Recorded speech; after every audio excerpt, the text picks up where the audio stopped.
A insônia tinha virado rotina, um presente amargo após décadas de casamento, e 6 anos vendo minha única filha replicar em mim o desprezo do pai dela. Mas foi exatamente a 1h13 da manhã, com o celular piscando na cômoda, que a última peça se encaixou.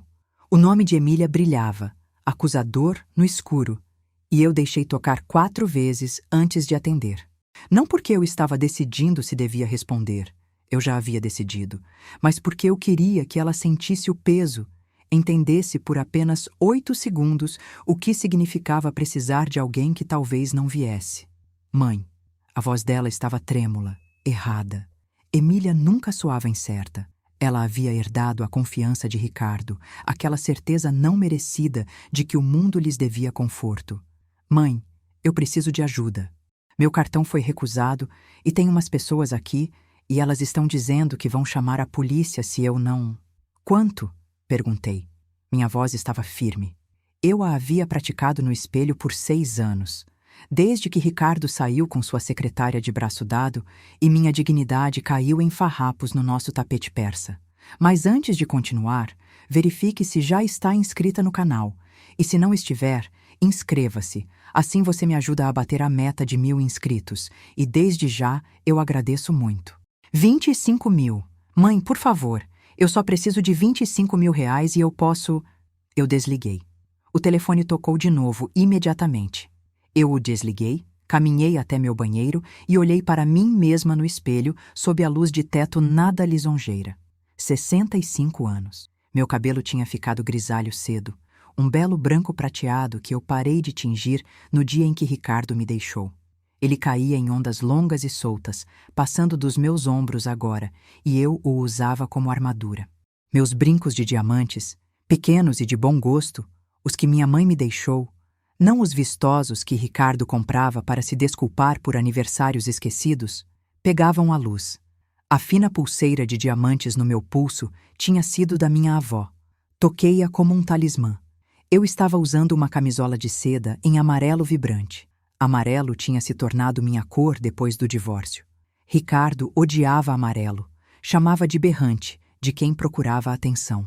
Então, eu comprei amarelo em seda, cachemira e linho. Eu o usava como pintura de guerra em todos os almoços do clube e reuniões de diretoria de caridade. Que olhassem, que vissem Sara Menezes, a mulher que foi deixada, entrando nas salas como se fossem dela, porque depois daquela noite eu seria dona de mais do que salas, eu seria dona de consequências. 3 semanas antes, Emília tinha aparecido bêbada na minha casa. Não a bêbada agradável e risonha de jovens que beberam champanhe demais em um casamento.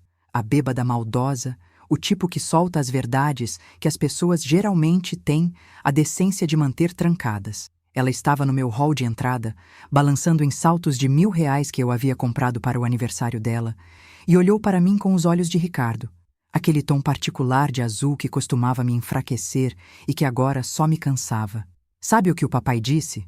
Ela arrastou as palavras. Ele disse: "Você sempre foi assim, fria, impossível de agradar. Foi por isso que ele te deixou." Eu fiquei parada. Eu tinha aprendido a quietude em anos de jantares de Ricardo, parada ao lado dele enquanto ele encantava investidores, e eu sorria até meu rosto doer. Ele também disse, Emília continuou, ganhando impulso, se divertindo agora, que a Clara... Nossa, a Clara é muito melhor do que você jamais foi. Ela é divertida, ela é jovem, ela realmente o faz feliz. Clara, a secretária de Ricardo.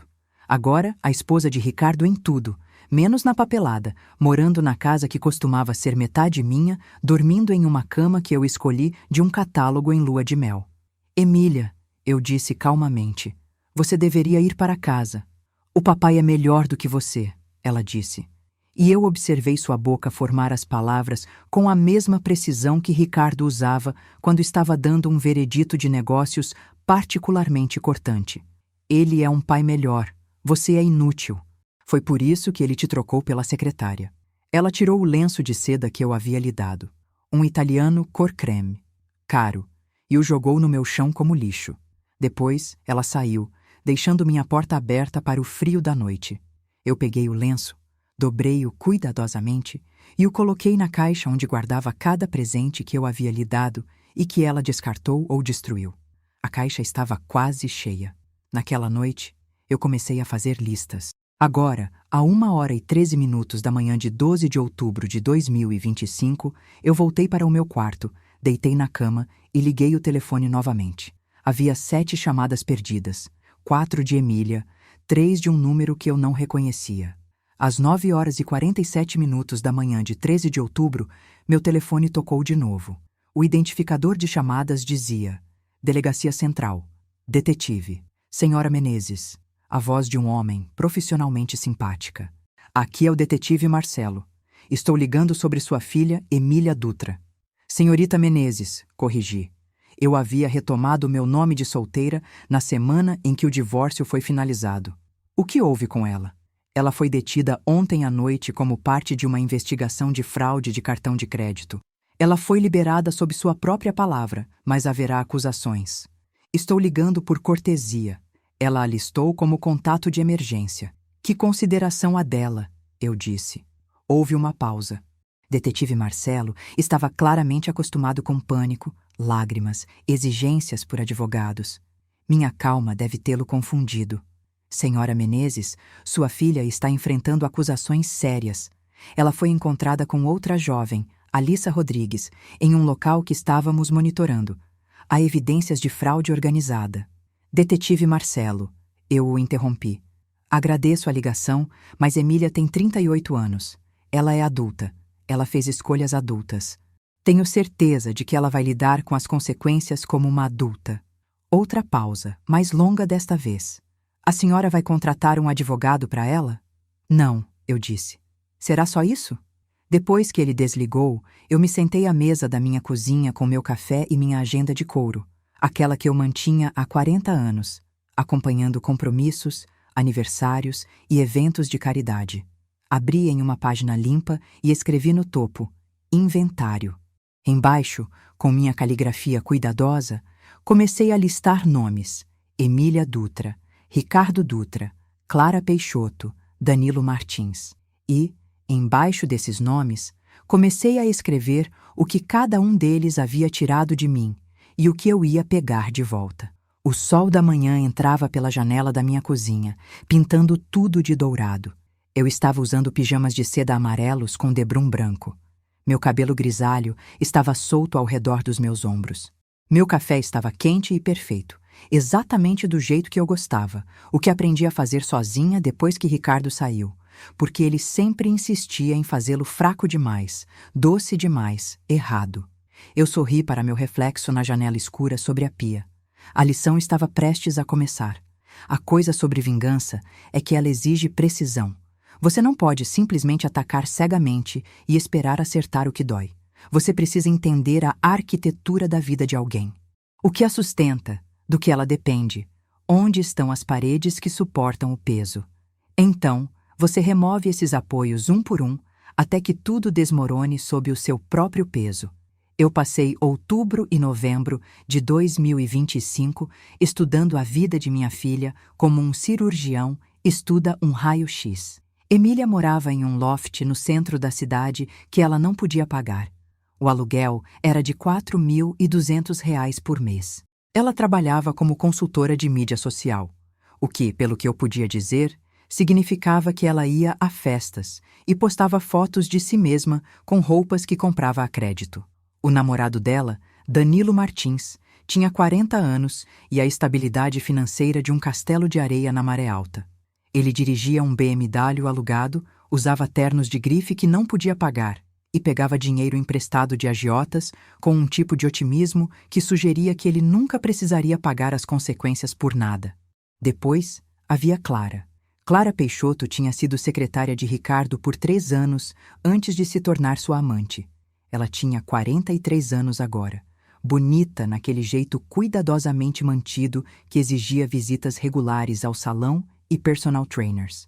Ela usava Chanel e carregava bolsas Birkin, e de alguma forma, nos 6 anos desde que destruiu meu casamento, tinha se estabelecido como uma socialite. Mas aqui está o que ninguém mais parecia notar. Clara tinha dinheiro, mas ninguém conseguia descobrir de onde vinha. Ricardo estava confortável, mas ele não era rico o suficiente para financiar o estilo de vida de Clara e o dele. O salário de secretária certamente não tinha feito isso. Eu comecei a fazer perguntas. O clube onde Ricardo e eu éramos membros há 23 anos, onde eu ainda ia almoçar toda terça-feira, era uma mina de ouro de informações se você soubesse como ouvir. Mulheres de uma certa idade e posição social fofocam, mas nós chamamos de manter-se informada. Sentamos às nossas mesas com nossas saladas e nosso vinho branco e trocamos informações como moeda. Foi lá que eu soube do negócio de revenda de luxo de Clara. Ah, você sabe, Clara. Marta Viana disse sobre uma salada Kobe em uma terça-feira no final de outubro. Marta tinha 61 anos, fazia parte da diretoria do abrigo feminino no centro e era minha amiga desde que nossas filhas estavam na escola primária juntas. Ela está sempre com algum novo empreendimento. Este é sobre ajudar jovens a venderem seus itens de grife online. Consignação, eu acho. Embora, entre nós, Sara, ouvi dizer que algumas das garotas que trabalhavam para ela acabaram em apuros. Que tipo de apuros? Perguntei, mantendo minha voz leve e curiosa, não faminta. Marta baixou a voz. Apuros legais. Cartões de crédito, roubo de identidade, esse tipo de coisa. Nada provado, é claro, mas você sabe como essas coisas são. Onde há fumaça, geralmente há alguém gerenciando o fogo com muito cuidado. Fiz uma anotação na minha agenda. Naquela noite, fiz um telefonema. O abrigo feminino onde Marta servia se chamava Casa do Refúgio. Sua diretora, Mariana Bastos, tinha 58 anos e tinha o tipo de calor direto que vinha de anos vendo mulheres no seu pior e ajudando-as a encontrar o caminho de volta. Eu doava para a Casa do Refúgio anualmente desde o divórcio. Nada gigantesco, apenas o suficiente para manter meu nome na lista de doadores. Liguei e perguntei se poderia visitar, fazer uma doação maior, talvez conhecer melhor a operação. Mariana ficou encantada. A Casa do Refúgio ficava em um casarão antigo reformado no bairro Leste, pintado em um amarelo esperançoso que me lembrava meu guarda-roupa. Lá dentro cheirava a café e sabão em pó, e aquele tipo particular de exaustão que vem de recomeçar. Mariana me acompanhou, apresentando-me à equipe e às residentes. Mulheres na faixa dos 20 e 30 anos, a maioria vestindo roupas de brechó e carregando o tipo de vergonha que vem de precisar de ajuda. Eu reconheci aquela vergonha. Eu a vestia há 6 anos, parada no escritório do meu advogado, enquanto ele explicava quão completamente Ricardo havia protegido seus bens durante o divórcio. Recebemos muitas mulheres que se envolveram em esquemas, Mariana disse, enquanto nos sentávamos em seu escritório, depois, bebendo café ruim em canecas lascadas. Oportunidades de modelo que se transformam em serviços de acompanhante. Vendas online que se transformam em roubo de identidade. Essas meninas recebem a promessa do mundo e depois são elas que acabam com antecedentes criminais, enquanto as pessoas que as recrutaram saem ilesas. Isso deve ser frustrante, eu disse. É revoltante, Mariana disse categoricamente. E o pior é que muitas dessas meninas não testemunham. Elas estão assustadas, estão envergonhadas. Elas acham que a culpa é delas. Existe alguma organização em particular que tem causado problemas? Eu perguntei. A expressão de Mariana se enrijeceu. Há uma mulher que administra um negócio de revenda de luxo, muito polida, muito profissional. Ela recruta jovens, promete-lhes bom dinheiro para encontrar itens de alta qualidade para vender online. Mas, de alguma forma, essas mulheres acabam envolvidas em fraude de cartão de crédito. A própria mulher nunca é tocada, nunca é implicada, apenas essas jovens pagando o preço. Que terrível, eu disse. Qual é o nome dela? Clara Peixoto, Mariana disse. Eu escrevi um cheque de R$50 mil para a Casa do Refúgio naquela tarde. Mariana quase chorou quando o viu. Se você souber de alguma mulher que precise de ajuda, eu disse enquanto o entregava, especialmente mulheres que estiveram envolvidas com o negócio de Clara Peixoto, por favor, me avise. Eu gostaria de ajudar. 2 dias depois, recebi uma ligação de Mariana. Havia uma jovem que acabara de chegar ao abrigo. Ela havia se envolvido no caso de fraude de cartão de crédito com Emília. O nome dela era Alissa Rodrigues, e ela estava apavorada. Eu me encontrei com Alissa em uma cafeteria perto da casa do refúgio. Ela tinha 34 anos, magra de um jeito que sugeria que não estava se alimentando regularmente, com olheiras escuras e aquele tipo de energia frágil que vem de funcionar à base de adrenalina e medo. Eu não sei por que a senhora quis me encontrar, ela disse, mexendo o açúcar no café com as mãos trêmulas. Eu não tenho nada a oferecer à senhora. Eu não preciso de nada de você, Alissa, eu disse gentilmente. Eu só queria ouvir a sua história. Ela olhou para mim como se eu estivesse falando uma língua estrangeira. Ninguém havia pedido a história dela. Eles tinham pedido explicações, justificativas, confissões, mas não a história dela. Então, ela me contou. Clara Peixoto a havia recrutado em um evento de networking 18 meses atrás, prometendo bom dinheiro, horários flexíveis, a chance de trabalhar em casa. Tudo o que Alissa tinha que fazer era ajudar a encontrar itens de luxo, bolsas, sapatos, joias, e listá-los no site de revenda de Clara. Ela receberia uma comissão por cada venda. Começou pequeno. Alissa listava os itens, eles vendiam. Ela era paga. Dinheiro fácil. Então, Clara começou a pedir que ela testasse cartões de crédito, fizesse pequenas compras para ter certeza de que os cartões eram válidos antes de usá-los para vendas maiores. Alissa estava desconfortável, mas Clara era tão confiante, tão segura. Isso era prática normal de negócios, ela dizia. Todo mundo fazia isso. Quando Alissa percebeu que estava envolvida em fraude de cartão de crédito, ela estava profunda demais para sair. E quando a polícia veio, Clara estava desaparecida. Apenas Alissa e Emília, pegas com cartões de crédito roubados e sem uma boa explicação. Sua filha, Alissa disse, e sua voz ficou dura. Não se importou nem um pouco com o que aconteceu comigo. Quando os policiais apareceram, ela tentou jogar toda a culpa em mim. Disse que eu estava gerenciando tudo, que ela mal conhecia Clara. Isso soa como Emília, eu disse. Alissa piscou. A senhora não vai defendê-la? Não, eu disse. Eu não vou. Eu peguei minha bolsa e tirei um envelope. Dentro havia R$ 200 em dinheiro e um cartão de visita da Casa do Refúgio com o número direto de Mariana no verso. Não é muito, eu disse, mas é um começo. Mariana pode ajudá-la a encontrar trabalho, trabalho de verdade, trabalho legal. Você não precisa fazer isso sozinha. Alissa encarou o envelope como se ele pudesse mordê-la. Por que a senhora está me ajudando? Porque, eu disse, levantando-me e alisando minha blusa de seda amarela.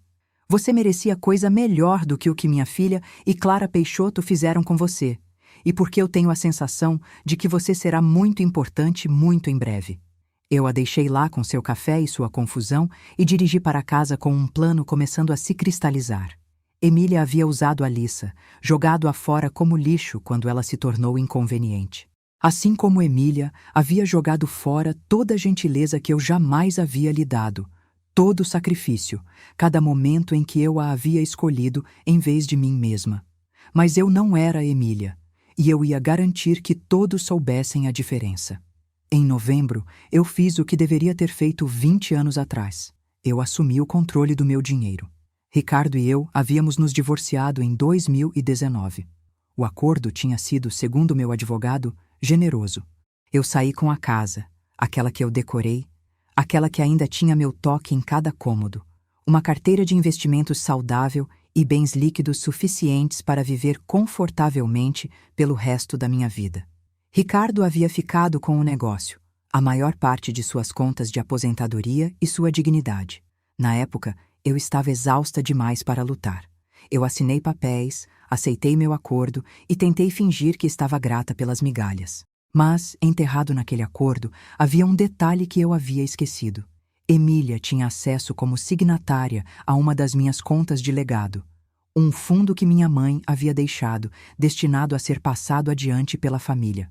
Ricardo havia insistido em adicionar Emília quando ela completou 21 anos, chamando de bom planejamento. Eu concordei porque era isso que eu fazia naquela época. Eu concordava. Emília nunca havia mexido nele.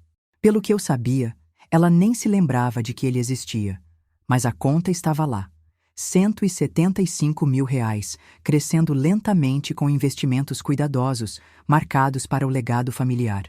Liguei para meu contador, Marcos Viana, marido de Marta, o que em nosso círculo social significava que ele podia ser confiado para ser discreto. Marcos havia cuidado das minhas finanças desde o divórcio com o tipo de competência discreta que eu aprendi a valorizar mais do que charme. Marcos, eu disse ao telefone, eu preciso revisar todas as contas onde Emília tem algum tipo de acesso. Houve uma pausa. Marcos era bom em pausas. Elas significavam que ele estava pensando, calculando, entendendo o que você não estava dizendo. Posso perguntar por quê? Ele disse finalmente. Digamos que estou reconsiderando meu planejamento de legado, eu disse. Ele me enviou um panorama financeiro completo em 2 horas. Sentada à mesa de jantar, com meus óculos de leitura e uma xícara de chá, eu estudei cada página. A conta de legado. Um cartão de crédito conjunto que eu havia esquecido que Emília estava usando há 3 anos. Pequenas cobranças, nada alarmante, mas o suficiente para somar mais de R$ 23.000. E uma fundação de caridade que eu havia estabelecido em nome da minha mãe, a Fundação Evelyn Menezes, que fazia pequenas doações anuais para causas femininas. Emília estava listada como co-curadora da fundação. Ela nunca havia comparecido a uma reunião, nunca havia votado em uma doação, nunca havia demonstrado o menor interesse, mas o nome dela estava na papelada. Liguei para Marcos de novo. Eu quero que Emília seja removida da conta de legado, eu disse, e da fundação. E eu quero que esse cartão de crédito seja cancelado. Sara, Marcos disse cuidadosamente. Isso vai causar algumas ondas. Que bom, eu disse. Deixe causar. Demorou 2 semanas para processar a papelada. Marcos foi minucioso e discreto, o que significava que quando Emília recebeu as cartas de notificação, tudo já estava feito. Sem argumentos, sem negociações. Ela me ligou em 3 de dezembro. A voz dela tremia de fúria. "O que diabos você fez?" ela exigiu. Eu estava sentada na minha sala de estar, usando um suéter de cachemira amarelo e calças de lã, com meu cabelo grisalho preso em um coque elegante que aprendi assistindo a tutoriais no YouTube. Meus brincos de diamantes pegavam a luz da tarde. "Desculpe", eu disse calmamente. "O cartão de crédito, mãe. O fundo de investimento, a fundação, você me cortou de tudo." "Eu não te cortei", eu disse. "Eu simplesmente removi você de contas que você nunca usou e parei de pagar por um cartão de crédito que você estava usando sem minha permissão. Sem sua... Eu sou sua filha." "Sim", eu disse. "Você é. Você também tem 38 anos, uma acusação criminal pendente e o hábito de jogar minha gentileza na minha cara. Eu tenho 65 anos, Emília. Estou pensando no meu legado, em quem eu quero que se beneficie do que eu construí. Isso é por causa daquela noite", ela disse, "quando eu disse que o papai era melhor do que você. Meu Deus, mãe, eu estava bêbada. Você é realmente tão mesquinha?" Eu poderia ter lhe contado a verdade então, que não era sobre uma noite bêbada. Era sobre 38 anos sendo tratada como um caixa eletrônico com emoções. Era sobre vê-la se transformar em uma cópia perfeita da crueldade de Ricardo sem o charme dele. Era sobre cada vez que ela me olhou com desprezo nos olhos e eu engoli minha dor, porque eu era mãe dela e era isso que as mães faziam. Mas eu não disse nada disso. "Estou sendo cuidadosa", eu disse em vez disso. "Sugiro que você faça o mesmo. Eu soube dos problemas legais. Acusações de fraude são sérias, Emília." "Eu preciso de um advogado", ela disse. "Um bom. Você sabe quanto isso vai custar?" "Imagino que muito", eu disse. Houve um longo silêncio. Eu podia ouvi-la respirar, calcular, tentando descobrir como me manipular. Eu tinha ouvido aquele silêncio 1000 vezes. Desta vez, eu não me apressei em preenchê-lo com tranquilidade. "Você vai me ajudar?" ela perguntou finalmente, sua voz pequena e jovem de um jeito que não era desde que ela era criança. "Não", eu disse. "Você nunca foi a garota que trabalhou por isso, Emília. Talvez seja a hora de você aprender." Eu desliguei antes que ela pudesse responder. Naquela noite, jantei com Marta Viana no clube. Ela pediu salmão, eu pedi frango. Bebemos vinho branco e conversamos sobre tudo, exceto nossas filhas. Mas, quando estávamos saindo, Marta tocou meu braço. "Sara", ela disse calmamente, "o que quer que você esteja fazendo, e eu acho que sei o que você está fazendo, seja cuidadosa. Emília ainda é sua filha. Eu sei exatamente quem ela é, eu disse. É por isso que estou sendo cuidadosa. Dirigi para casa pela escuridão de dezembro, passando por casas iluminadas com decorações de Natal, famílias visíveis pelas janelas. Eu costumava amar o Natal. Passava semanas decorando, assando, deixando tudo perfeito para Ricardo e Emília. Eles reclamavam todo ano. Muita purpurina, biscoitos errados, jantar muito cedo, muito tarde para algo. Este ano, eu não decorei nada. Minha casa permaneceu limpa e elegante. Minha, exatamente do jeito que eu gostava. E na minha agenda de couro, adicionei outra nota. Emília. Removido todo o acesso financeiro. Próximo passo, remover o acesso social. A lição estava prosseguindo exatamente como planejado. A coisa sobre a alta sociedade, mesmo em uma cidade brasileira de médio porte, é que a reputação se move mais rápido do que o dinheiro. Você pode perder sua fortuna e se recuperar. Você pode perder sua reputação e você está acabada. Eu aprendi essa lição da maneira mais difícil em 2019, quando Ricardo me deixou. De repente, os convites para jantar secaram. Cargos em comitês que eu tinha há anos foram para outras mulheres. Pessoas que me chamavam de amiga atravessavam a rua para evitar falar comigo, porque eu tinha sido deixada. Eu havia falhado no trabalho mais básico que uma mulher da minha geração deveria fazer: manter meu marido feliz. Levei 3 anos para reconstruir minha posição social. 3 anos de presença perfeita, maneiras impecáveis, doações generosas e nunca, jamais, demonstrar fraqueza. Em 2022, eu estava de volta. Não a mesma. Eu nunca seria a mesma, mas respeitada. Sólida. Alguém que você queria na diretoria de caridade porque Sara Menezes resolvia as coisas. Agora era dezembro de 2025 e eu estava prestes a usar cada grama daquele capital social arduamente conquistado. O almoço de Natal da Liga Feminina foi realizado no Clube Fluvial em 10 de dezembro.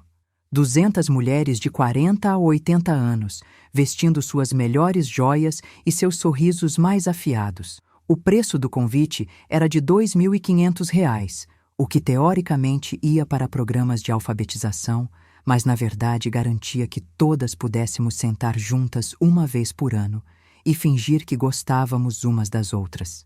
Eu vesti amarelo, um vestido de seda com mangas longas e gola alta, combinado com brincos de pérola e a pulseira de diamante da minha avó. Meu cabelo grisalho estava solto, cacheado suavemente ao redor do meu rosto. Eu parecia elegante e intocável, o que era exatamente o objetivo. Clara Peixoto estava lá. Ela estava usando Chanel, o original, não uma imitação, e diamantes que deviam ter pelo menos 3 quilates. Seu cabelo estava perfeitamente iluminado, sua maquiagem habilmente aplicada. Ela parecia dinheiro, o que era interessante porque eu sabia que o negócio de Ricardo tinha sofrido um golpe significativo durante a pandemia e não tinha se recuperado totalmente.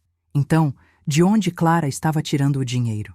Eu a observei trabalhar na sala, dando beijos no ar em mulheres que mal conhecia, rindo muito alto de piadas que não eram engraçadas. Ela estava se esforçando tanto e ninguém parecia notar que, sob o polimento, ela estava desesperada. Eu me sentei em uma mesa com Marta Viana, a esposa de Gregório Paes, Lúcia e outras 3 mulheres do círculo do clube. Comemos frango escalfado e aspargos e conversamos sobre netos e casas de veraneio. Eu vi sua doação para a Casa do Refúgio. Lúcia Paes me disse na sobremesa. Lúcia tinha 62 anos. Dinheiro antigo, o tipo de mulher que presidia comitês sem ter que fazer campanha para o cargo. Muito generosa, Sara. Mariana faz um trabalho maravilhoso, eu disse. Tenho aprendido mais sobre as mulheres que elas atendem. É de partir o coração, na verdade. Tantas jovens se envolvendo em esquemas, prometidas bons empregos, dinheiro fácil e depois acabam com antecedentes criminais enquanto as pessoas que as recrutaram saem ilesas. Que tipo de esquemas? Perguntou Juliana Brandão, uma mulher na casa dos 50 anos que dirigia a Liga Júnior. Fraude, principalmente, eu disse, mantendo minha voz casual de conversa. Aparentemente, existe toda uma rede de empresas de revenda que recrutam jovens para ajudar a vender produtos de luxo online, mas o que elas estão realmente fazendo é usar cartões de crédito roubados. As meninas pagam o preço, as pessoas que administram os esquemas desaparecem. Isso é horrível, Marta disse, exatamente no ponto. Nós havíamos ensaiado essa conversa no café no dia anterior. Mariana mencionou um caso recentemente. Eu continuei. Uma jovem chamada Alissa Rodrigues. Ela foi recrutada por um negócio de revenda de luxo aqui mesmo na cidade. Ela pensou que estava entrando em vendas por consignação legítimas. Acabou presa por fraude de cartão de crédito. Acho que li sobre isso, Juliana disse, franzindo a testa. Não havia outra mulher envolvida? Alguém daqui. Minha filha, eu disse calmamente. A mesa ficou muito quieta. Emília se envolveu no mesmo esquema, eu disse. Não estou desculpando as escolhas dela. Ela é adulta. Ela deveria ter agido melhor. Mas o que me incomoda é que a mulher que recrutou as duas, que estava realmente administrando a operação, não foi presa de forma alguma. Ela ainda está por aí recrutando mais jovens. Quem é? Lúcia perguntou, inclinando-se para a frente. Eu fiz uma pausa, tomei um gole de água, deixei o momento respirar. Eu provavelmente não deveria dizer. Não quero começar boatos. Sara, Lúcia disse com a autoridade de uma mulher cuja família possuía metade da cidade há 3 gerações. Se há uma predadora em nossa comunidade, devemos saber sobre ela. Olhei ao redor da mesa, encontrando os olhos de cada mulher. Clara Peixoto, eu disse calmamente. Os olhos de Juliana se arregalaram. A Clara do Ricardo? Ela administra um negócio de revenda de luxo, eu disse. Chama-se Império Revendas ou algo assim. Mariana, da Casa do Refúgio, disse que tiveram 3 mulheres passando pelo abrigo no último ano que trabalharam para Clara, e todas acabaram em problemas legais. A própria Clara nunca foi acusada de nada. Isso é... Lúcia parou, olhando para o outro lado da sala, onde Clara estava dando atenção em outra mesa. Como eu disse, murmurei, não quero espalhar boatos. Estou apenas preocupada que outras jovens se machuquem. A semente foi plantada. Pelo resto do almoço, eu a observei crescer. Lúcia se inclinou para sussurrar para uma mulher ao lado dela. Essa mulher sussurrou para outra. No momento em que nos levantamos para o discurso principal, metade da sala estava olhando para Clara com novos olhos. Eu não disse mais uma palavra sobre isso. Eu não precisei. Nas 2 semanas seguintes, tomei café com 6 mulheres diferentes do meu círculo social. Eu nunca mencionei Clara diretamente, mas de alguma forma, em toda conversa, outra pessoa o fazia. Ouvi a coisa mais estranha sobre Clara Peixoto. Margarida Costa disse, tomando cappuccino em nosso café favorito. Margarida administrava uma galeria de arte e tinha o tipo de rede de fofocas bem conectada que rivalizava com a Polícia Federal. Ah, eu disse, mexendo o mel no meu chá. Aparentemente, ela tem recrutado jovens para algum tipo de negócio de revenda. Mas as mulheres continuam acabando em problemas legais. A amiga da minha filha conhece uma das garotas que disse que Clara lhe prometeu trabalho legítimo e depois a fez usar cartões de crédito roubados. Isso é preocupante, eu disse. O problema é, Margarida continuou, baixando a voz. Ninguém pode provar que Clara está envolvida. Ela é muito esperta, mas todos que trabalham para ela acabam destruídos, enquanto ela sai ilesa. Algumas pessoas são muito boas nisso, eu disse calmamente, usando os outros e depois descartando-os quando não são mais úteis. Margarida olhou para mim com um entendimento aguçado. Nós duas sabíamos que eu não estava falando apenas de Clara. No Natal, a campanha de sussurros havia feito seu trabalho. Clara ainda era convidada para eventos. Você não podia desconvidar alguém sem prova de irregularidade. Não em nossos círculos, mas ela estava sendo observada, questionada, duvidada. Seus sorrisos ficaram mais tensos, suas risadas ficaram mais altas. Ela estava perdendo terreno e não sabia por quê. Enquanto isso, eu fiz uma doação para o programa de Natal da Casa do Refúgio. R$ 125 mil desta vez, o suficiente para Mariana expandir o programa de treinamento profissional. Fiz questão de que a doação fosse pública, listada no boletim informativo deles, anunciada em sua reunião anual. Eu estava construindo algo. Não apenas derrubando Clara, mas construindo uma narrativa alternativa. Sara Menezes, campeã das mulheres exploradas. Sara Menezes usando seus recursos para ajudar aqueles que foram usados e descartados. A ironia era deliciosa. Na véspera de Natal, Emília me enviou uma mensagem de texto. Feliz Natal, mãe. Espero que esteja feliz. Eu não respondi. Passei o dia de Natal na casa de Marta, cercada por sua família e seu calor. Eles me trataram como se eu pertencesse ali, como se eu fosse da família. Os netos dela me mostraram seus presentes. O filho dela pediu minha opinião sobre seu novo empreendimento.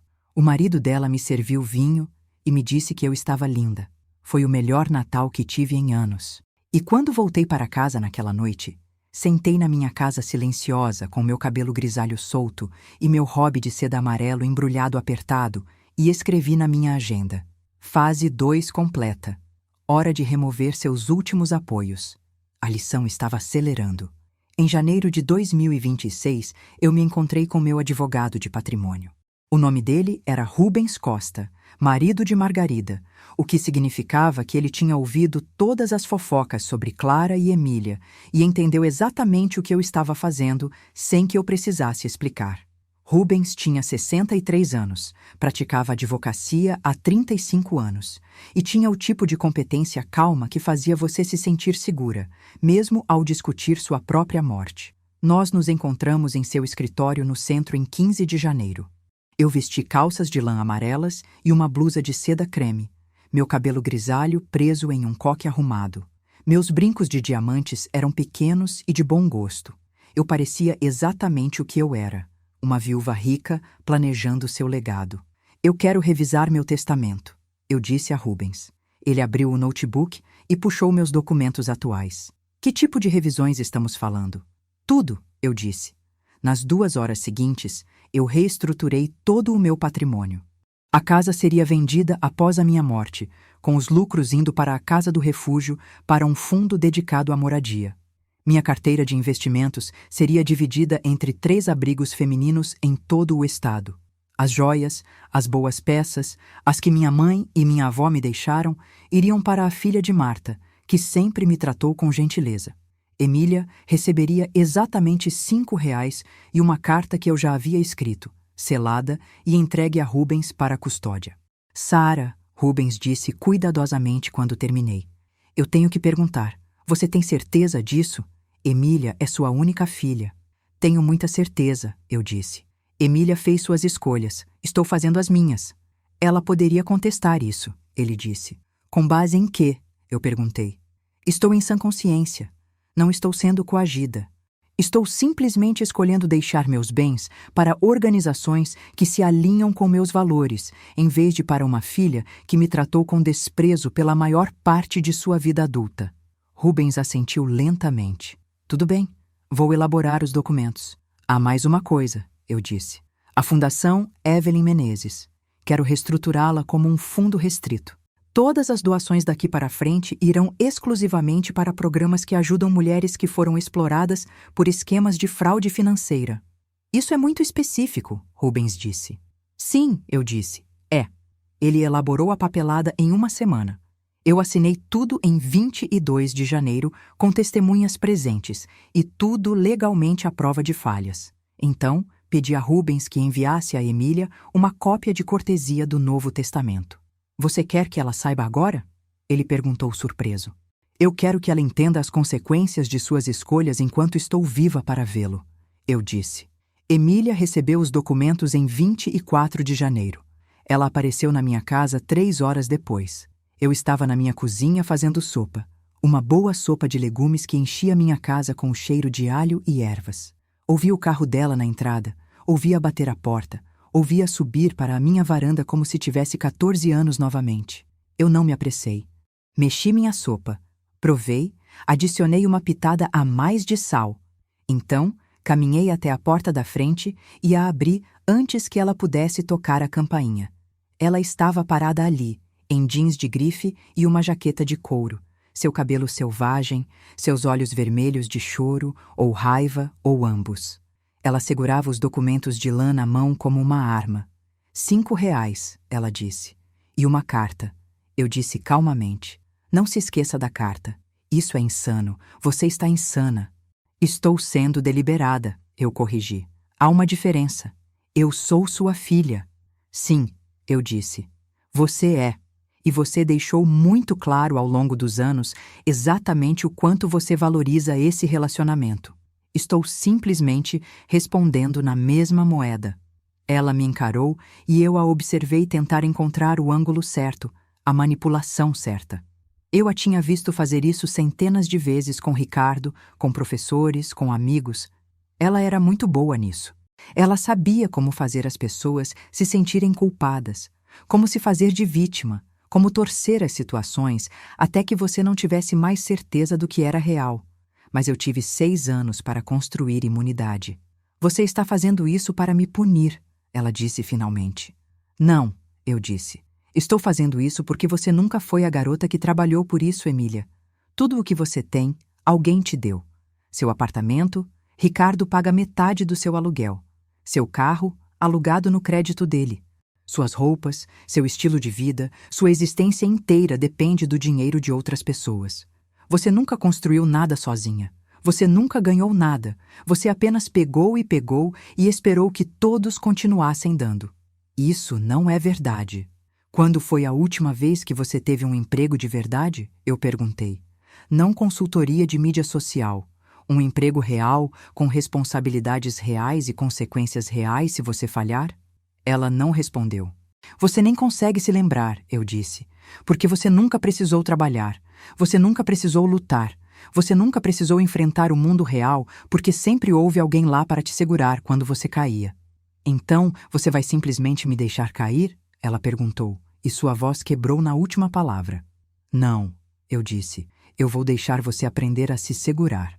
Comecei a fechar a porta. Ela colocou o pé nela. Um truque antigo.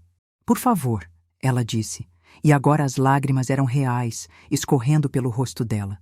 Mãe, por favor, eu sinto muito. Eu sinto muito pelo que eu disse. Eu sinto muito por tudo. Apenas, por favor, não faça isso. Eu olhei para ela, realmente olhei para ela, e senti algo que não esperava sentir. Não satisfação, não alegria, apenas uma profunda tristeza dolorosa. Você não está arrependida, Emília, eu disse calmamente. Você está com medo, e você deveria estar, porque eu não vou mais te resgatar. Eu fechei a porta. Ela ficou na minha varanda por mais 10 minutos, chorando e implorando. E finalmente, quando ela percebeu que eu não voltaria, xingando. Os vizinhos provavelmente ouviram. Eu não me importei. Quando ela finalmente foi embora, eu voltei para a minha sopa. Estava perfeita, quente e saborosa, e exatamente o que eu precisava. Naquela noite, Marta ligou. Emília me ligou. Ela disse que está muito chateada. Imagino que esteja, eu disse. Ela disse que você a está cortando do seu testamento. Eu estou. Houve uma longa pausa. Sara, você tem certeza disso? Eu sei que ela te machucou, mas ela ainda é sua filha. Marta, eu disse gentilmente. Você me conhece há 30 anos. Você já me viu fazer algo sobre o qual eu não tinha certeza absoluta? Outra pausa. Não, ela admitiu. Então, confie em mim agora, eu disse. Eu sei o que estou fazendo. Certo, ela disse. Estou aqui se você precisar de mim. Eu sei, eu disse. Obrigada. Depois que eu desliguei, servi-me um copo de vinho, um bom chardonnay, o tipo caro que eu costumava guardar para ocasiões especiais, e agora bebia sempre que queria, porque eu podia. Sentei na minha sala de estar com meu cabelo grisalho solto e meu hobby de seda amarelo embrulhado em mim. E pensei em Emília quando bebê. Ela tinha sido linda. Dedos minúsculos perfeitos, pés minúsculos perfeitos. Ela tinha os olhos azuis de Ricardo, mesmo naquela época. E quando ela olhava para mim, eu sentia que meu coração se partiria de tanto amor por ela. Eu lhe prometi naquela primeira noite no hospital que eu sempre a protegeria, sempre a amaria, sempre estaria lá. E eu estive. Por 38 anos, eu estive lá. Eu perdoei toda a crueldade, desculpei toda a transgressão, me fiz pequena para que ela pudesse se sentir grande. Mas essa promessa tinha sido condicional. Eu só nunca declarei as condições, e Emília quebrou todas elas. Terminei meu vinho e fui para a cama. Na manhã seguinte, acordei me sentindo mais leve do que em anos. A lição estava se ensinando sozinha agora. Fevereiro e março de 2026 foram sobre exclusão. Não o tipo dramático, óbvio. Eu não ia envergonhar Emília publicamente ou criar escândalos. Esse não era meu estilo e não era necessário. A maneira mais eficaz de remover alguém da sociedade não é empurrá-lo para fora. É simplesmente parar de convidá-lo para entrar. E no nosso mundo, convites eram tudo. O gala de primavera para o Conselho de Artes foi o primeiro teste. Era realizado todo março, um evento de black tie no Clube Fluvial. Convites de R$ 5.000 cada. Toda mulher em nosso círculo social comparecia. Toda mulher, exceto aquelas que não haviam sido convidadas. Eu estava no comitê de planejamento há 3 anos, desde que reconstruí minha reputação. O comitê se reuniu em 5 de fevereiro para finalizar a lista de convidados. E quanto a Clara Peixoto? Perguntou Patrícia Moraes, a presidente do comitê. Patrícia tinha 70 anos, dinheiro antigo e a consciência social de um gavião particularmente observador. Ela compareceu no ano passado. Ela compareceu? Eu disse calmamente. Não me lembro de tê-la visto. Ela estava lá, Patrícia disse, verificando suas anotações. Mesa 12. Bem, eu disse. Estamos tentando manter o evento mais íntimo este ano, não estamos? Focar em patronos sérios de arte em vez de participantes sociais. Patrícia olhou para mim por cima dos seus óculos de leitura. Ela sabia exatamente o que eu estava fazendo, mas Patrícia também sabia sobre Clara e Ricardo e o divórcio, e ela nunca gostou de Clara. É verdade, ela disse. Queremos manter um certo padrão. O nome de Clara foi riscado da lista.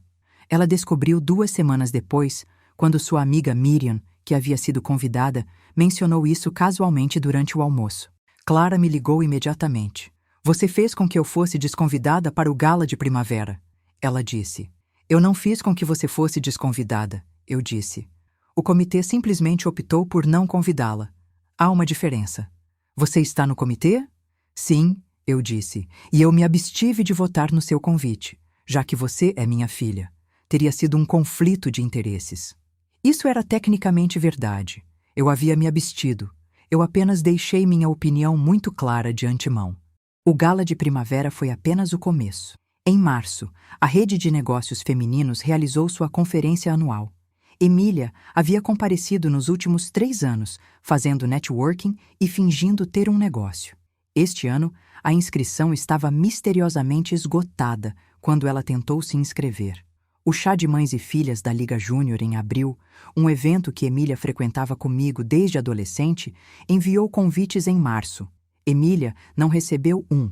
Um por um, os portões que sempre estiveram abertos para ela começaram a se fechar. E não era só Emília. Clara estava passando pela mesma coisa.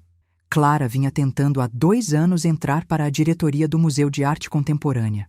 Era uma posição de prestígio, uma que lhe daria credibilidade e acesso ao tipo de doadores que poderiam legitimar seu negócio. Em março, o museu realizou suas eleições para a diretoria. Eu não estava na diretoria, mas Margarida estava, e o marido de Margarida era meu advogado, e Margarida tinha ouvido todas as histórias sobre o negócio de revenda de Clara. Clara não foi eleita. O museu divulgou um comunicado agradecendo seu interesse e incentivando-a a aumentar seu patrocínio às artes. Tradução: dê-nos mais dinheiro e talvez consideremos você. Mas o dinheiro de Clara estava secando. Eu estava observando. É incrível o que você pode aprender quando presta atenção. O Instagram de Clara, que costumava ser cheio de compras de grife e férias de luxo, tinha ficado silencioso. Ela estava reciclando looks, usando as mesmas joias em várias fotos. Seu carro, um Mercedes alugado, desapareceu de suas postagens, substituído por um BMW modelo mais antigo. E Ricardo parecia cansado. Eu o vi no clube no final de março. Ele estava almoçando com alguns sócios de negócios e eu o observei do outro lado da sala de jantar. Ele havia envelhecido, seu cabelo estava mais grisalho, seu rosto mais marcado. Ele parecia um homem carregando peso. Eu estava usando um vestido de linho amarelo e pérolas. Meu cabelo grisalho penteado em ondas suaves. Quando Ricardo olhou para cima e me viu, eu não desviei o olhar. Eu mantive seu olhar. Sorri levemente e voltei à minha conversa com Lúcia Paz como se ele não existisse. Eu ouvi mais tarde que ele havia deixado o clube mais cedo, alegando que não estava se sentindo bem. Mas o golpe real veio em abril. Nuno Abrantes era um influencer de estilo de vida local. 36 anos, 50 mil seguidores no Instagram, ganhava a vida postando sobre restaurantes, eventos e produtos. Ele era fútil e superficial, e exatamente o tipo de pessoa que Emília aspirava a ser. Ele também era surpreendentemente experiente em proteger sua reputação. Em meados de abril, Nuno postou sobre um leilão de caridade em benefício da Casa do Refúgio. Eu doei vários itens. Uma bolsa de grife, um fim de semana em uma casa de praia, um jantar privado em um restaurante exclusivo. A postagem estava cheia de elogios ao trabalho de Mariana e à importância de ajudar mulheres exploradas. Nos comentários, alguém perguntou sobre a Império Revendas, o negócio de Clara. Eles estavam conectados à Casa do Refúgio? Parecia ter missões semelhantes. A resposta de Nuno foi cuidadosa, mas devastadora. A Casa do Refúgio ajuda mulheres a se recuperarem da exploração. A Império Revendas tem sido conectada a vários casos de mulheres sendo exploradas. Não são a mesma coisa de forma alguma. O comentário recebeu 200 likes. Em uma semana, 3 jovens que trabalhavam para Clara pediram demissão. Seu Instagram perdeu 2.000 seguidores e a boutique que vendia seus itens de revenda os removeu silenciosamente de seu site. Emília me ligou em 20 de abril. Você está destruindo minha vida, ela disse. Eu não estou fazendo nada com você, Emília, eu disse. Claro que está. Eu sei o que você está fazendo. Os desconvites, a fofoca, virando todo mundo contra mim. Eu não fofoquei sobre você para ninguém, eu disse com verdade. Eu simplesmente fui honesta sobre sua situação quando as pessoas perguntaram. Se isso destruiu sua reputação, talvez a reputação não valesse a pena ter. Você é uma vagabunda vingativa, ela cuspiu. Sim, eu disse calmamente. Eu sou.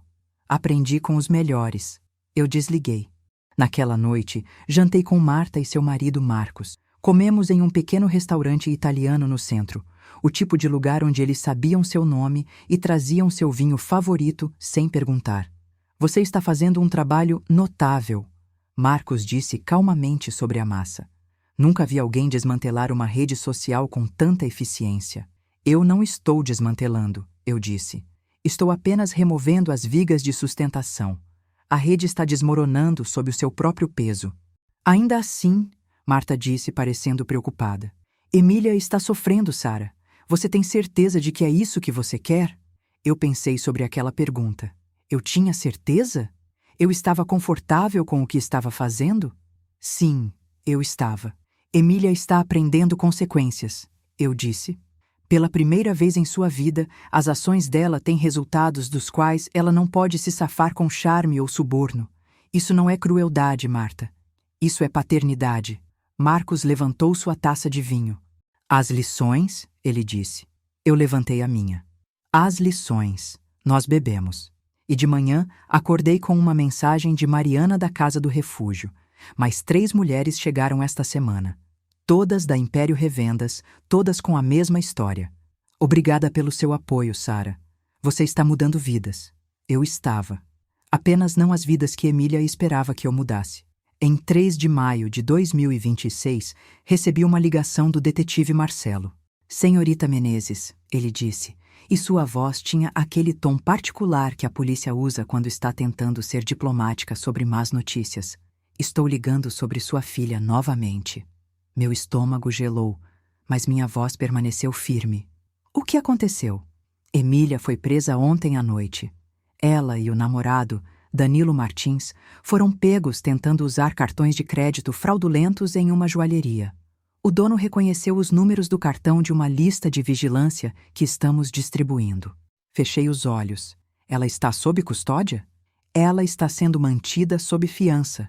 O valor foi fixado em R$ 10.000. R$ 10.000. Eu tinha isso na minha conta corrente. Eu poderia escrever o cheque agora, tirá-la de lá no almoço, fingir que isso nunca aconteceu. Obrigada por me avisar, eu disse. A senhora irá pagar a fiança? Ele perguntou. Eu fiz uma pausa. Nessa pausa, tomei uma decisão para a qual eu vinha construindo há 8 meses. Não, eu disse. Mas eu gostaria de saber, Alissa Rodrigues está envolvida nisso de alguma forma? Houve uma pausa surpresa. Alissa? Não, ela não estava lá. Na verdade, Alissa tem trabalhado conosco. Ela forneceu algumas informações muito úteis sobre como essas redes de fraude operam. Fico feliz em saber, eu disse. Obrigada, detetive. Depois que eu desliguei, sentei à mesa da minha cozinha por um longo tempo. Meu hobby de seda amarelo era macio contra a minha pele. Meu cabelo grisalho estava solto ao redor dos meus ombros. Minhas mãos estavam firmes. Então, liguei para Mariana da Casa do Refúgio. Mariana, eu disse, Alissa Rodrigues ainda está hospedada com vocês? Ela está, Mariana disse. Ela está indo maravilhosamente bem, Sara. Ela conseguiu um emprego em uma livraria. Está fazendo aulas online. Eu preciso que você me diga onde Alissa foi mantida, eu disse. Houve uma pausa confusa. Alissa não está sendo mantida em lugar nenhum. Ela está aqui, em nossa moradia de transição. Não, eu disse.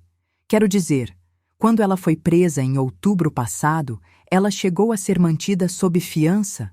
Ah, Mariana disse. Sim. Por cerca de 3 dias, ela não pôde pagar a fiança de R$ 500.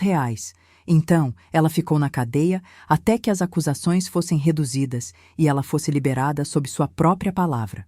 R$ 500? Eu disse suavemente. Pensei naquilo. Alissa Rodrigues havia ficado na cadeia por 3 dias porque não tinha R$ 500.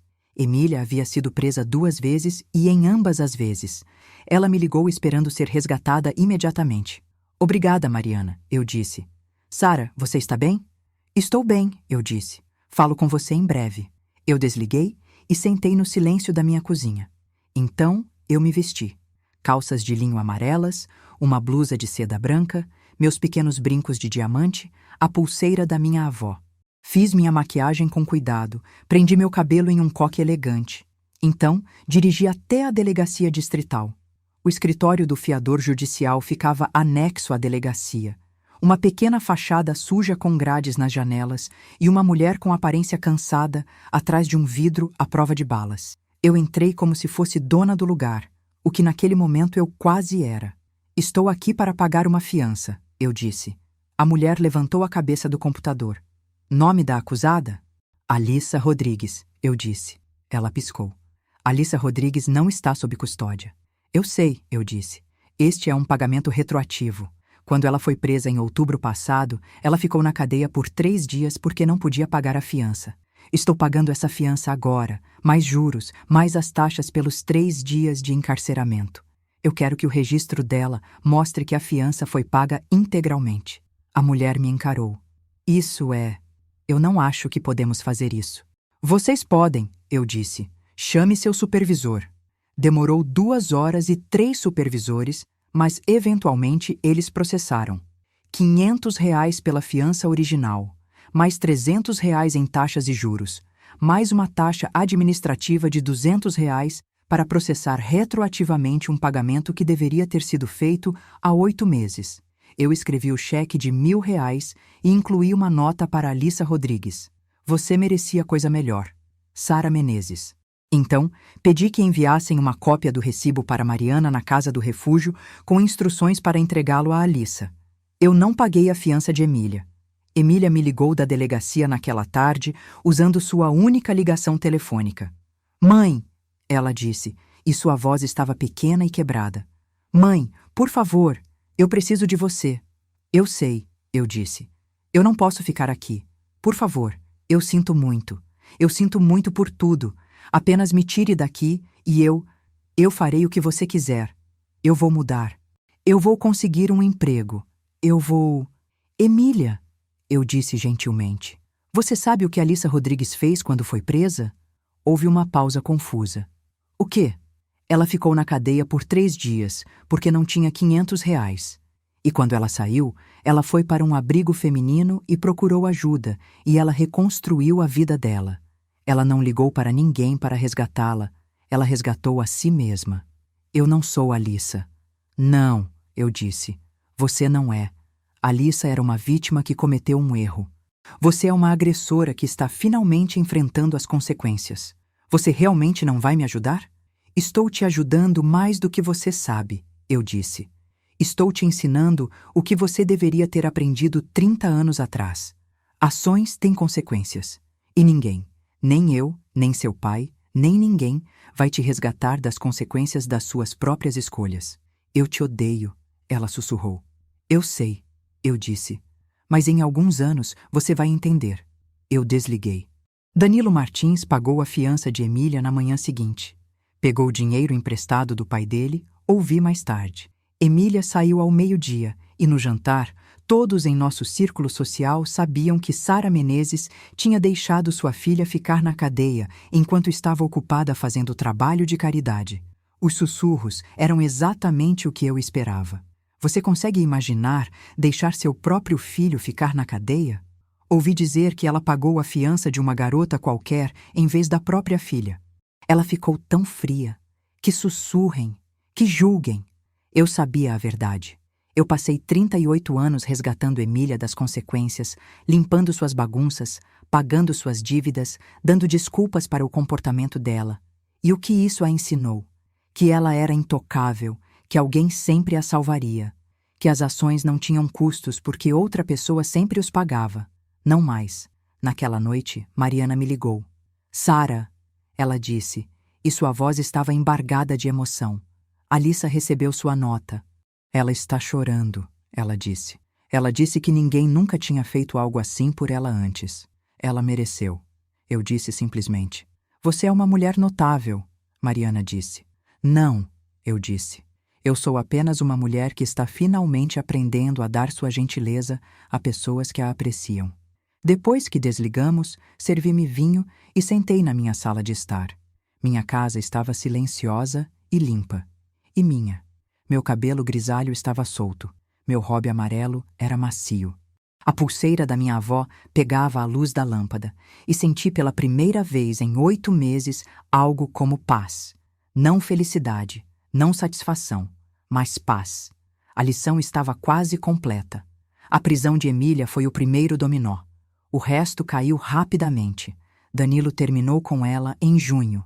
Ouvi dizer por Marta, que ouviu da filha dela, que ouviu de alguém na academia onde Danilo malhava. Aparentemente, o pai de Danilo, que pagou a fiança de Emília, havia lhe dado um ultimato. Livre-se da garota que continuava sendo presa ou perca o acesso ao dinheiro da família. Danilo escolheu o dinheiro. Emília ficou arrasada. Ela pensou que Danilo a amava, ou pelo menos que a dependência mútua deles do dinheiro de outras pessoas os manteria unidos. Mas quando o dinheiro desapareceu, Danilo também desapareceu. Ele se mudou para Curitiba em julho, conseguiu um emprego em uma imobiliária de um primo, começou a postar fotos no Instagram em restaurantes agradáveis com novos amigos, cuidadosamente curadas para mostrar que ele havia seguido em frente. O Instagram de Emília ficou inativo depois disso. Enquanto isso, o negócio de Clara estava morrendo. Em junho, a boutique que era sua maior cliente rescindiu o contrato. Nenhuma explicação foi dada, apenas uma carta formal agradecendo por seus serviços e desejando sucesso em futuros empreendimentos. Em julho, seu contrato de aluguel comercial não foi renovado. O proprietário alegou que estava convertendo o espaço, mas eu soube, por Margarida, cuja galeria ficava no mesmo prédio, que o proprietário havia ouvido rumores preocupantes sobre atividades ilegais. Em agosto, a Império Revendas existia apenas como um site dormente e uma pilha de estoque não vendido na garagem de Clara. E Ricardo estava se afogando.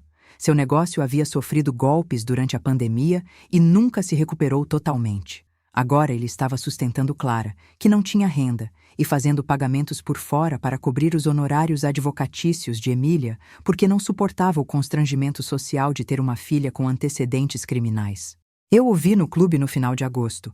Ele parecia 10 anos mais velho do que há 1 ano. Seu terno era caro, mas não novo. Seus sapatos precisavam ser engraxados. Ele estava bebendo Scotch às 14 horas de uma terça-feira. Passei por sua mesa a caminho da saída. Ele olhou para cima, me viu, e algo em sua expressão desmoronou. Sara, ele disse. Eu parei. Eu estava usando um vestido de verão amarelo e sandálias, meu cabelo grisalho em uma trança solta nas minhas costas. Eu parecia saudável, descansada e completamente imperturbável. Ricardo, eu disse educadamente. Nós poderíamos? Ele gesticulou para a cadeira vazia em sua mesa. Nós poderíamos conversar? Olhei para a cadeira, depois para ele. Não, eu disse. Acho que não. Por favor, ele disse, e sua voz falhou. Por favor, Sara. Emília precisa de ajuda. Ela precisa... Emília precisa ajudar a si mesma, eu disse. E você também. Eu cometi um erro, ele disse. Deixando você. Eu cometi um erro terrível. Eu o estudei por um longo momento. Houve um tempo em que essas palavras teriam significado tudo. Houve um tempo em que eu o teria perdoado, o aceitado de volta, feito qualquer coisa para manter minha família unida. Mas aquela era uma Sara diferente. Uma Sara menor. Uma Sara que pensava que amar significava se diminuir para que outra pessoa pudesse se sentir maior. Sim, eu disse, você cometeu um erro. Mas o erro não foi me deixar, Ricardo. O erro foi pensar que eu ainda estaria aqui esperando quando você percebesse o que perdeu. Eu me afastei e não olhei para trás. Naquela noite, Marta me ligou. Ricardo ligou para Marcos, ela disse.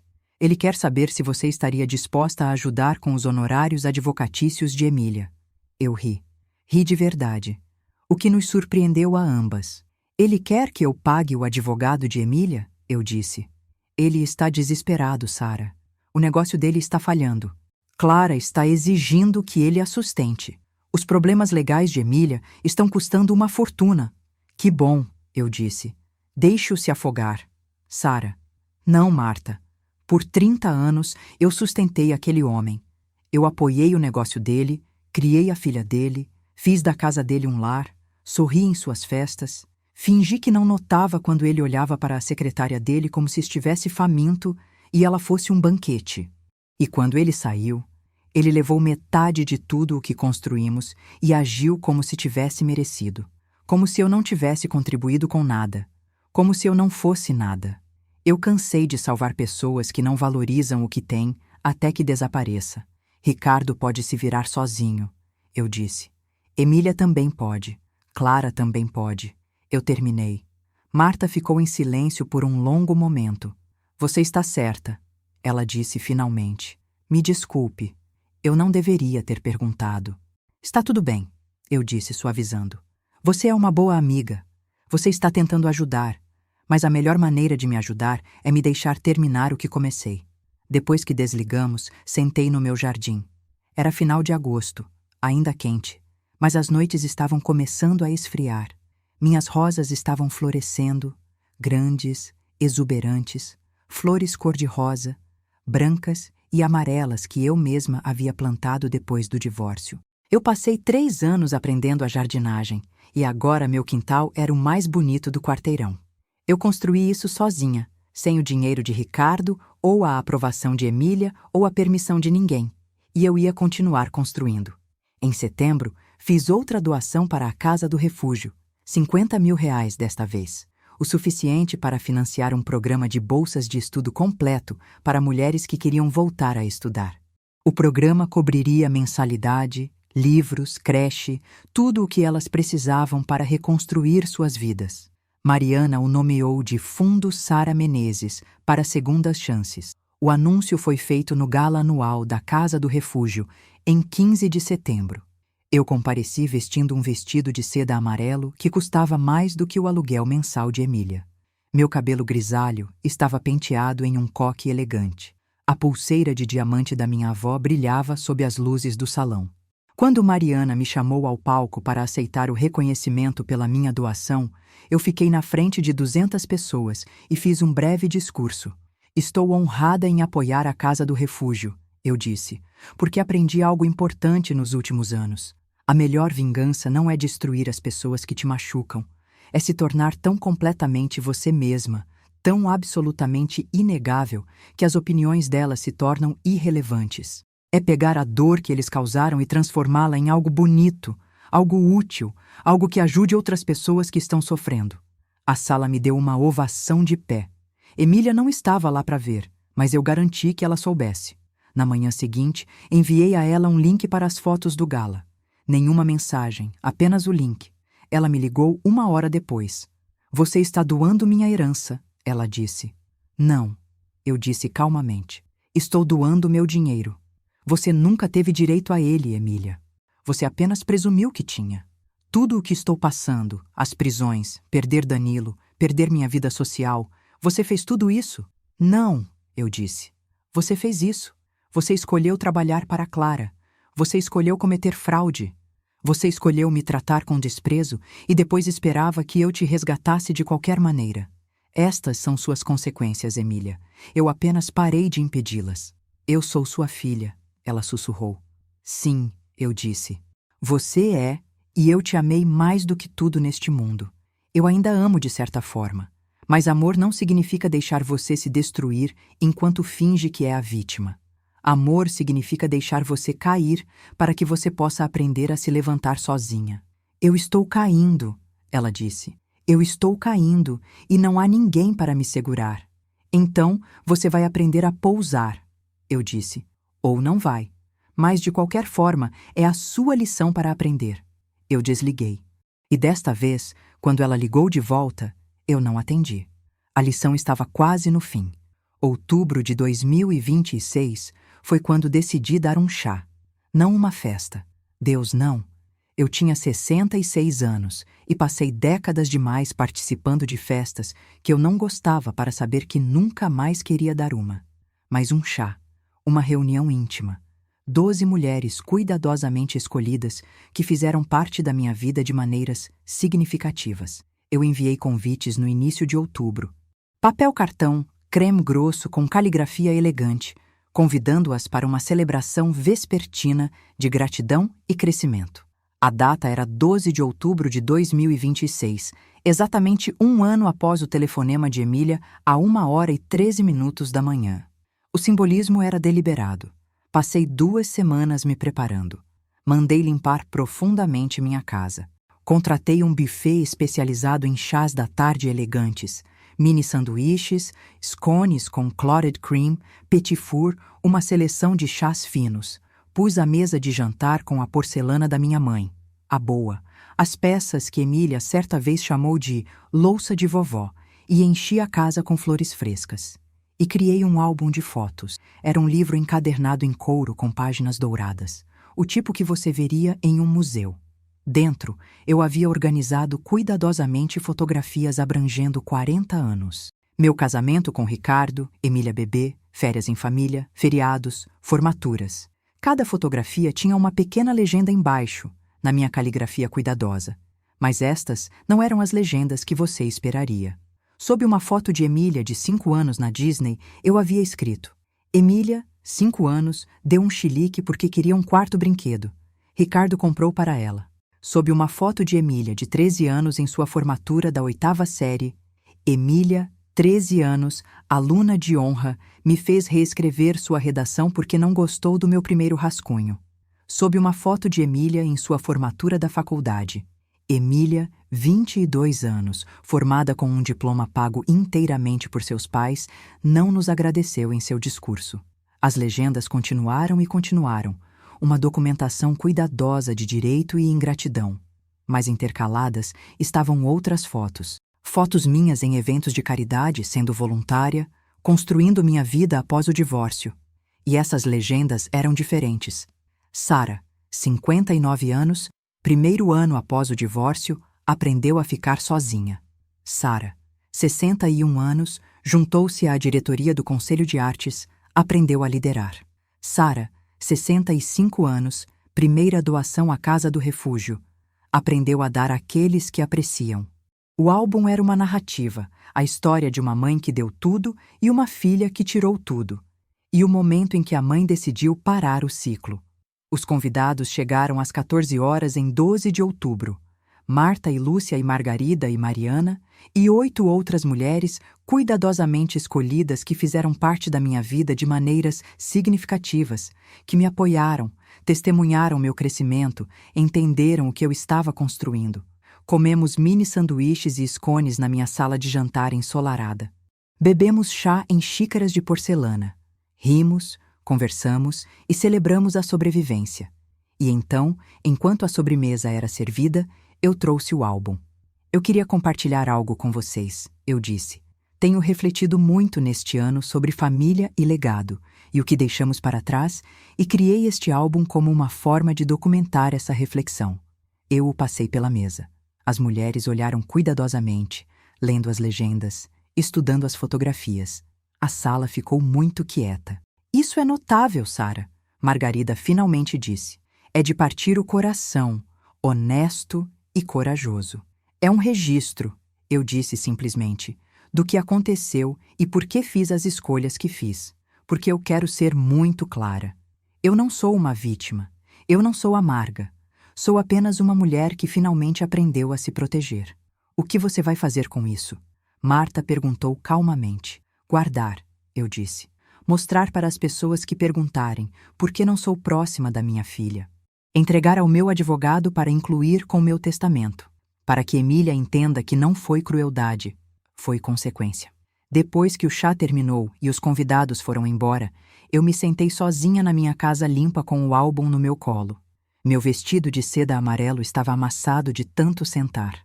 Meu cabelo grisalho tinha se soltado de seus grampos. Meus pés doíam dos saltos novos que eu havia usado. Eu folheei o álbum mais uma vez, permitindo-me sentir todo o seu peso, o luto, a raiva, o amor e a perda. Então, eu o fechei, embrulhei-o cuidadosamente em papel de seda e o coloquei em um cofre no meu banco com instruções para ser entregue a Emília somente após a minha morte. Ela poderia ter a última palavra, mas teria que esperar até que eu fosse embora para lê-la. Naquela noite, Emília tentou me alcançar mais uma vez. Ela apareceu na minha casa às 19 horas, sem avisar. Eu ouvi a batida na porta e olhei pela janela para vê-la parada na minha varanda, magra e pálida, vestindo jeans e um moletom velho, parecendo nada com a filha polida que costumava exigir que eu lhe comprasse roupas de grife. Ela bateu de novo. Então, ela chamou meu nome. Mãe, mãe, eu sei que você está aí. Por favor, eu só quero conversar. Eu fiquei na minha sala de estar, a 1,5 metros da porta, e não me movi. Mãe, por favor, eu só preciso saber que você não me odeia. Por favor, eu sinto muito por tudo. Apenas me diga que você não me odeia. Eu poderia ter aberto a porta, poderia tê-la deixado entrar, ouvido seu pedido de desculpas, talvez até acreditado que ela falava sério. Mas eu não o fiz, porque eu já tinha ouvido esse pedido de desculpas antes. Eu o ouvi depois que ela roubou o dinheiro da minha bolsa aos 16 anos. Eu o ouvi depois que ela bateu no meu carro aos 18. Eu o ouvi depois que ela disse a Ricardo que o primeiro era impossível de conviver quando ela tinha 25. Toda vez eu a perdoei. Toda vez eu acreditei que era a hora em que ela mudaria. E toda vez ela me provou que eu estava errada. Então, fiquei na minha sala de estar, no meu vestido amarelo amassado com meu cabelo grisalho caindo ao redor dos meus ombros, e a deixei bater até que ela desistisse. Ela finalmente saiu às 19 horas e 45 minutos. Eu a observei caminhar até o carro dela. Não o carro chique alugado que ela costumava dirigir, mas um Honda velho com um para-choque amassado. Observei-a sentar no banco do motorista com a cabeça no volante por 5 minutos inteiros antes de ligar o motor. E eu não senti nada. Não satisfação, não luto, nada. Apenas a certeza tranquila de que eu havia feito a escolha certa. Em novembro de 2026, Emília havia perdido quase tudo. Seu apartamento, sua vida social, seu namorado, o apoio da mãe. A única coisa que a sustentava era Ricardo. E Ricardo mal estava se sustentando. Clara o havia deixado em outubro. Não por consciência ou arrependimento. Clara não possuía nenhum dos dois, mas porque o dinheiro tinha secado. Ela havia encontrado um novo alvo, um investidor de tecnologia do Sul que tinha se divorciado recentemente e aparentemente estava disposto a financiar o estilo de vida dela sem fazer muitas perguntas. Ricardo estava sozinho na casa que costumava ser metade minha, vivendo de cartões de crédito e negação, tentando salvar um negócio que estava falhando há anos. Eu ouvi tudo isso através da rede social que uma vez me excluiu e agora me incluía novamente. As mesmas mulheres que sussurraram sobre mim quando Ricardo saiu, estavam agora sussurrando sobre ele. Karma não era apenas real, era eficiente. Mas eu não tinha terminado. Em janeiro de 2027, fiz minha jogada final. A Casa do Refúgio estava se expandindo. Mariana vinha negociando com a prefeitura para comprar um antigo hotel no centro, um belo edifício histórico que poderia ser convertido em moradia permanente para mulheres em transição para fora da crise. O preço era de R$ 2.300.000. Eu escrevi um cheque de R$ 1.500.000. Meu contador quase teve um ataque cardíaco quando eu lhe contei. Sara, Marcos disse ao telefone, isso é mais da metade dos seus bens líquidos. Você tem certeza? Tenho certeza, eu disse. Sua filha não tem nada a ver com essa decisão. Este é o meu dinheiro, Marcos. Minha escolha, meu legado. Ele processou a doação sem mais comentários. A cerimônia de dedicação foi realizada em 15 de março de 2027. O prédio seria chamado de Casa Evelyn Menezes, em homenagem à minha mãe. Ele forneceria moradia, treinamento profissional e creche para 50 mulheres por vez, ajudando-as a reconstruir suas vidas após exploração e abuso. A cerimônia foi pequena. Apenas o prefeito, alguns vereadores, Mariana e sua diretoria, e um punhado de grandes doadores. Eu vesti um terno amarelo, com uma blusa de seda e a pulseira de diamante da minha avó. Meu cabelo grisalho estava penteado em ondas elegantes. Eu parecia o que eu era, uma viúva rica que escolheu usar seus recursos para mudar vidas. Quando Mariana me pediu para dizer algumas palavras, eu fiquei no pódio e olhei para a pequena multidão. Minha mãe me ensinou que amor é uma ação, não um sentimento. Eu disse, que o que fazemos com nossos recursos revela quem realmente somos. Por muito tempo, eu dei meu amor e meus recursos para pessoas que viam ambos como direitos, que pegavam o que eu dava e exigiam mais, que confundiam generosidade com fraqueza. Eu fiz uma pausa, deixando as palavras assentarem. Eu terminei com isso, eu disse. De agora em diante, meus recursos vão para pessoas que os usarão para construir algo melhor, que entendem que um presente não é um direito, que sabem a diferença entre ajuda e permissividade. Houve uma salva de palmas dispersa. Eu não tinha terminado. Para as mulheres que viverão neste prédio, vocês foram derrubadas. Vocês foram traídas. Disseram-lhes que vocês não são suficientes, não valem a pena, não merecem. Eu quero que vocês saibam que isso é uma mentira. Vocês são suficientes, vocês valem a pena. E vocês merecem todas as coisas boas que este mundo tem a oferecer. Este prédio é a prova de que alguém acredita em vocês. Agora, acreditem em si mesmas. O aplauso foi mais alto desta vez. Quando desci do pódio, Mariana me abraçou tão forte que pensei que minhas costelas iriam rachar. Você está salvando vidas, ela sussurrou no meu ouvido. Não, eu disse. Estou dando ferramentas a elas. Elas estão se salvando. A cerimônia de dedicação saiu nas notícias locais. Uma pequena história, nada importante, mas o suficiente para que as pessoas notassem. O suficiente para Emília notar. Ela me ligou naquela noite. Eu vi a notícia, ela disse. Sua voz estava monótona, derrotada. A Casa Evelyn Menezes. Você deu a eles R$ 1.500.000. Eu dei, eu disse. Essa era a minha herança. Não, eu corrigi gentilmente. Esse era o meu dinheiro. Você nunca teve direito a ele, Emília. Você apenas presumiu que tinha. Eu estou morando em um kitnet em cima de uma lavanderia, ela disse. Estou trabalhando no varejo por R$ 12 por hora. Como miojo no jantar a maioria das noites. E você está dando milhões de reais para estranhos. Eles não são estranhos, eu disse. Eles são mulheres que foram exploradas por pessoas como Clara Peixoto. Mulheres que foram usadas e descartadas. Mulheres que estão tentando reconstruir suas vidas com dignidade. E eu não estou? Ela perguntou, e sua voz falhou. Eu não estou tentando reconstruir? Eu consegui um emprego, mãe. Um emprego de verdade. Estou trabalhando 40 horas por semana. Estou pagando meu próprio aluguel. Estou fazendo tudo o que você disse que eu precisava fazer. E ainda não é o suficiente para você. Eu fechei os olhos. Esta era a parte mais difícil. A parte em que ela quase me fazia acreditar que tinha mudado. Emília, eu disse calmamente, Você conseguiu um emprego porque não teve outra escolha. Você está pagando o aluguel porque ninguém mais vai pagar por você. Você está fazendo o que deveria estar fazendo durante toda a sua vida adulta. E você está fazendo isso porque tem que fazer, não porque quer. Isso não é crescimento. Isso é sobrevivência. Qual é a diferença? Ela perguntou. Crescimento é escolher ser melhor, eu disse. Sobrevivência é ser forçada a mudar porque você não tem outra opção. Você não aprendeu nada, Emília. Você apenas ficou sem pessoas para usar. A linha ficou em silêncio. Quando você me disse que o papai era melhor do que eu disse suavemente. Quando você disse que eu era inútil e que foi por isso que ele me deixou, você quebrou algo em mim que eu não sabia que poderia ser quebrado. E então você me ligou alguns dias depois, à 1h da manhã, e exigiu que eu te salvasse.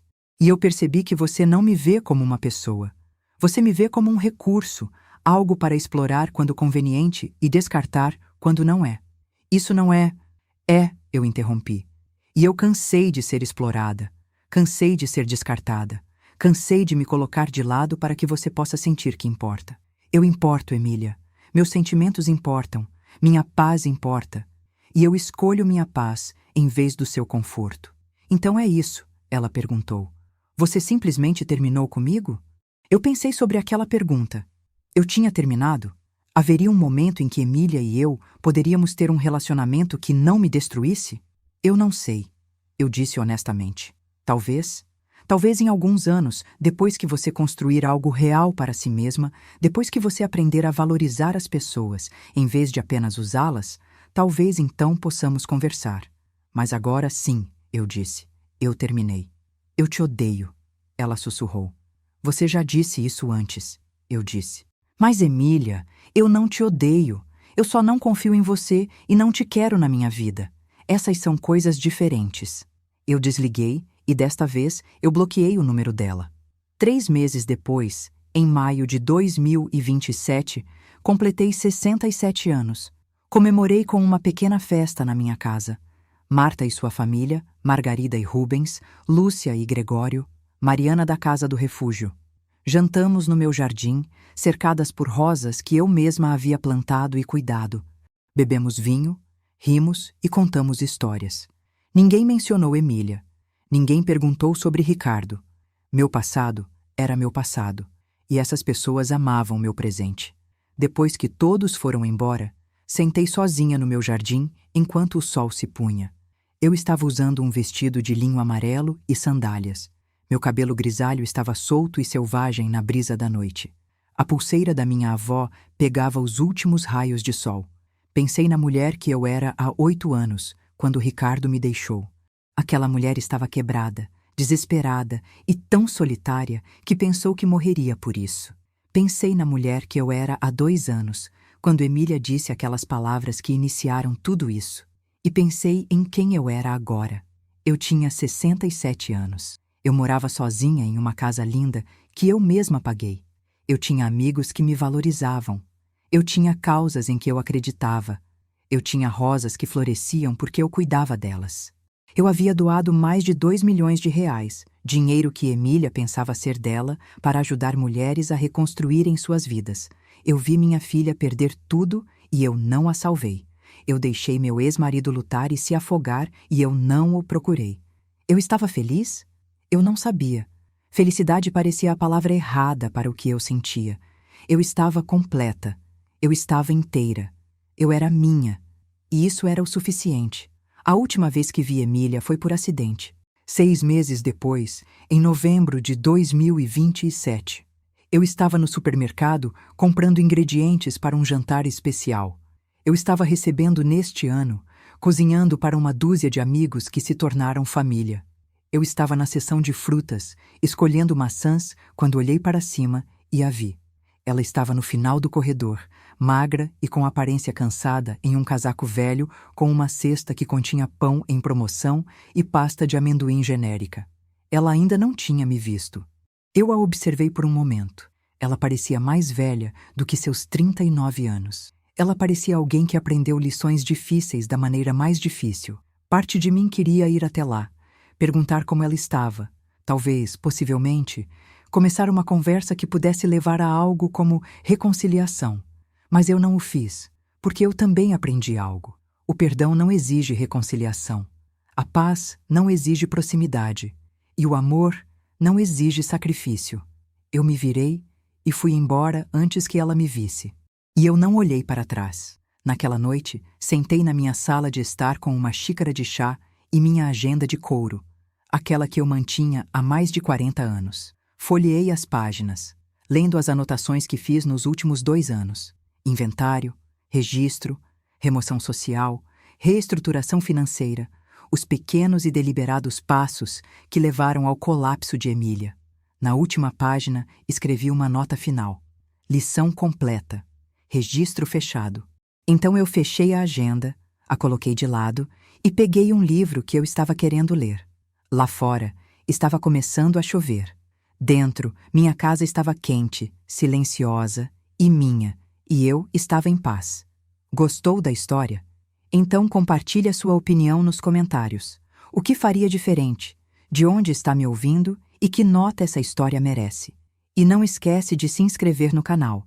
Isso me ajuda a continuar trazendo conteúdos como esse. Até a próxima!